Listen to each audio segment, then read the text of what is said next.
Ooh, this is such a good name. I cannot believe that I've got that. Hey YouTube people, Ethan here, and welcome back to episode 4 of Watching Me Grow a Startup, Naming a Brand, How to Name a Business. This is important, very important, because once you've got it, it's very difficult to change it. Your brand strategy is going to be very important here. We're going to be using that as a reference point. So make sure you've done that before this step. You can see all of the many videos about doing that on my channel. This never happens. It is perfect. Want to know how to come up with those amazing brand names that means something, that sounds good, that people get behind? Well, this is the process for doing that. And it's not for one of those does what it says on the tin types of businesses. For example, Mattress Mix. I bet you cannot guess what he sells.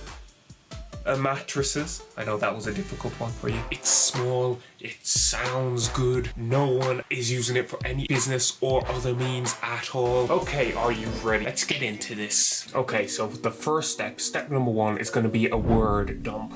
So we're going to take our inspiration, our words that we found in our brand strategy, feelings and the emotions that we're going for, the meaning behind it, the why, and we're going to take words around that and we're going to write out as many as we can in 5 minutes. Aim for about 20 to 30 words here. It has meaning behind it, but yet it isn't a common word that is associated with anything else. Once you've done your first word dump, we're then going to go to the source online, and we're going to go down the rabbit hole, and you're going to look at each word on your list and find other words that are similar to it, that have the same meaning or sound cool, words that you would never think of to use, words that you don't know exist, and just get a load of these and start throwing them onto your page as well.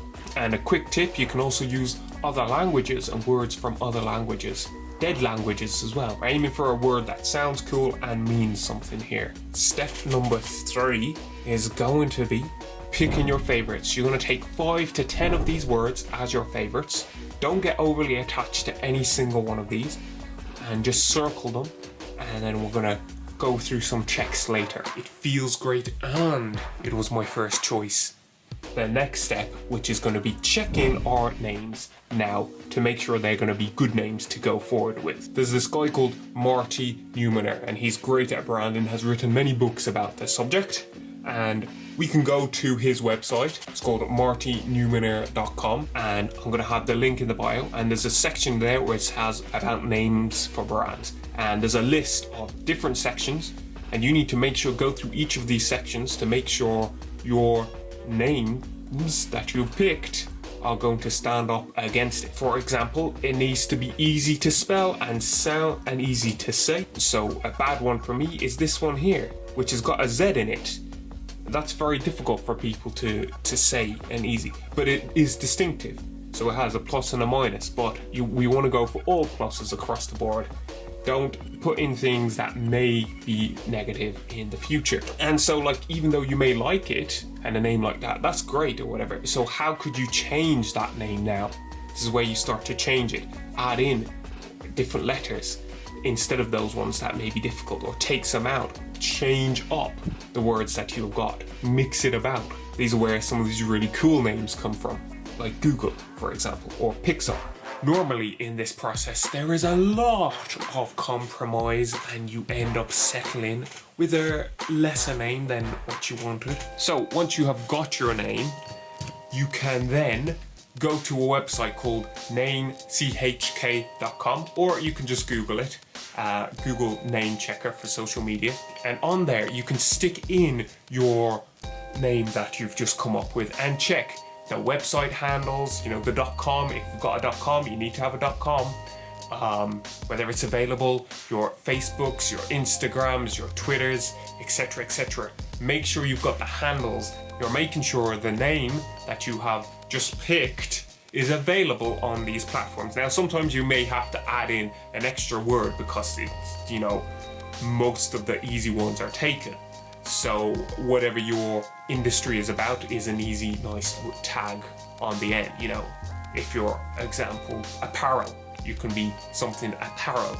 Or if you're selling shoes, something shoes. Or watches, something watches, you know, you get the point. Maybe at some point in the future, if you have the money, you can buy out all the other nice, clean social handles. Not this time, I've hit the jackpot.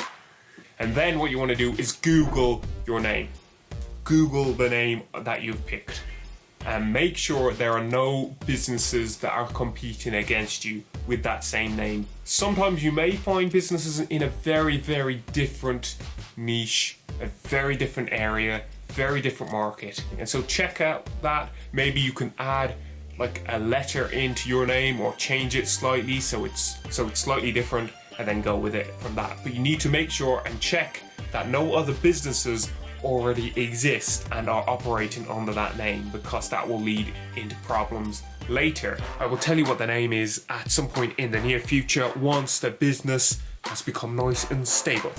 The last step is to sleep on the name. Don't just go straight out and buy your domain. Give it a night. Sleep on it.